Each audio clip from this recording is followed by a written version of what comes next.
ಗುಬ್ಬಿ ತಾಲೂಕಿನ ನಿಟ್ಟೂರು ಹೋಬಳಿ ತ್ಯಾಗಟೂರು ಗ್ರಾಮದಲ್ಲಿ ನೆಟ್ಸರ್ಪ್ ಕಂಪನಿ ಆಯೋಜಿಸಿದ್ದ ಜೈವಿಕ ಸಿಂಪಡಣೆ ಪ್ರಾತ್ಯಕ್ಷಿಕ ಕಾರ್ಯಕ್ರಮದಲ್ಲಿ ಟಿಎಪಿಸಿಎಂಎಸ್ ನಿರ್ದೇಶಕ ಕಿಡಿಗಣ್ಣಪ್ಪ ಮಾತನಾಡಿ, ರಾಸಾಯನಿಕ ಬಳಕೆಯಿಂದ ಹೈರಾಣಾಗಿರುವ ರೈತರು ಸಾವಯವ ಕೃಷಿಯತ್ತ ಸಾಗುವ ವೇಳೆಯಲ್ಲಿ ಜೈವಿಕ ಕೃಷಿಗೂ ಮಾನ್ಯತೆ ನೀಡುವ ಅಗತ್ಯತೆ ಇದೆ ಎಂದು ತಿಳಿಸಿದರು.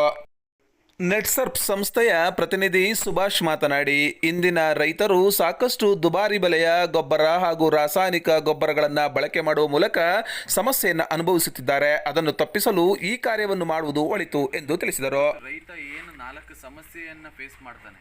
ಮೊದಲನೇದಾಗಿ ಮಣ್ಣಿನ ಫಲವತ್ತತೆ, ಬೇರುಪಚಾರ, ಕಾಂಡೋಪಚಾರ, ಬೀಜೋಪಚಾರ, ಕೀಟ ಮತ್ತು ಶಿಲೀಂಧ್ರಗಳು ಹಾಗೂ ಅಧಿಕ ಇಳುವರಿ.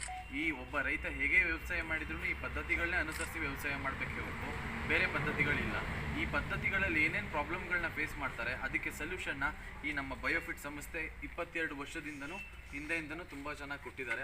ಅದ್ರ ವಿಚಾರವಾಗಿಯೇ ಇದನ್ನು ಬಳಸಿ ಪ್ರಾಕ್ಟಿಕಲಾಗಿ ರಿಸಲ್ಟ್ ಕಂಡಂಥ ಕಿಡಿಗಣ್ಣಪ್ಪ ಅವರು, ಇದು ನನ್ನೊಬ್ಬನಿಗಲ್ಲ, ನನ್ನ ಸುತ್ತಮುತ್ತಲಿರೋ ಎಲ್ಲ ರೈತ ಮಿತ್ರರಿಗೂ ಇದು ಸಹಾಯ ಆಗಬೇಕು ಅಂತೇಳಿ ಇವತ್ತು ಇದೊಂದು ವಿಚಾರಗಳನ್ನ ತಿಳಿಸ್ತಾ ಹೋಗ್ತಾ ಇದ್ದೀವಿ. ಅದ್ರ ಪ್ರಾಕ್ಟಿಕಲ್ ಡೆಮಾನ್ಸ್ಟ್ರೇಷನ್ ವಿಚಾರವಾಗಿ ಕರೆದಿದ್ದಾರೆ. ಬಯೋ99 ಇದಿಷ್ಟನ್ನು ಬಳಸ್ಕೊಂಡು ಇದನ್ನು ಮಿಶ್ರಣ ಮಾಡಿ ಒಂದೊಂದು ಗಿಡಕ್ಕೆ ಅಡಿಕೆ ಆಗಿರ್ಬೋದು, ತೆಂಗಾಗಿರ್ಬೋದು, ದೀರ್ಘಾವಧಿ ಬೆಳೆಗಳು ಏನಾದರೂ ಆಗಿರ್ಬೋದು, ನೀವು ಇದನ್ನು ಬಳಸ್ತಾ ಹೋದಾಗ ಅತಿ ಒಳ್ಳೆ ರಿಸಲ್ಟ್ಗಳನ್ನ ಕಾಣ್ತಾ ಹೋಗ್ಬೋದು. ಖರ್ಚು ಕೂಡ ಭಾಳ ಕಮ್ಮಿ ಇದೆ.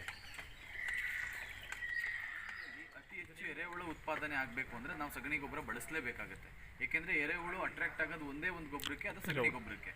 ಇವತ್ತು ನಾವು ಕೊಡ್ತಿರೋಂಥ ಸಗಣಿ ಗೊಬ್ಬರ ಹೇಗಿದೆ, ಇವತ್ತು ಹಸುಗಳಿಗೆ ಕೊಡ್ತಿರೋ ಫುಡ್ ಮೇಲೆ ನಿಮ್ಮ ಸಗಣಿ ಡಿಪೆಂಡ್. ಹೌದಾ?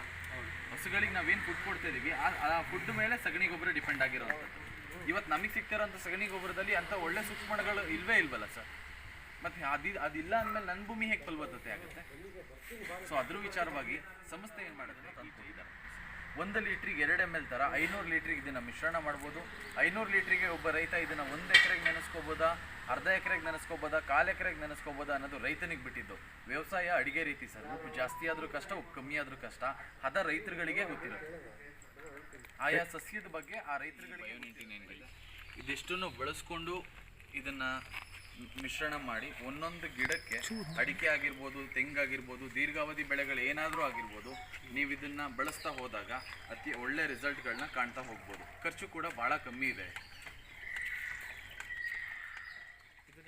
ಅದಾದ ನಂತರ NPK ಫರ್ಟಿಲೈಸರ್ಸ್ನ ಯೂಸ್ ಮಾಡ್ತಾ ಇದ್ದೀವಿ. ಇವತ್ತೇನು ನೈಟ್ರೋಜನ್ ರೈತರುಗಳೇನು ರಾಸಾಯನಿಕ ಬಳಸ್ತಾರೆ, ಇವತ್ತು ಅದು ಲಿಕ್ವಿಡ್ ಫಾರ್ಮೇಷನಲ್ಲಿ ಆರ್ಗ್ಯಾನಿಕ್ ಸಾವಯವದಲ್ಲಿ ನೈಟ್ರೋಜನ್ ಕೊಟ್ಟಿದ್ದಾರೆ. ಯಾವುದೇ ರೀತಿಯಾದಂಥ ರಾಸಾಯನಿಕಗಳನ್ನ ಬಳಸೋ ಅವಶ್ಯಕತೆ ಇಲ್ಲ.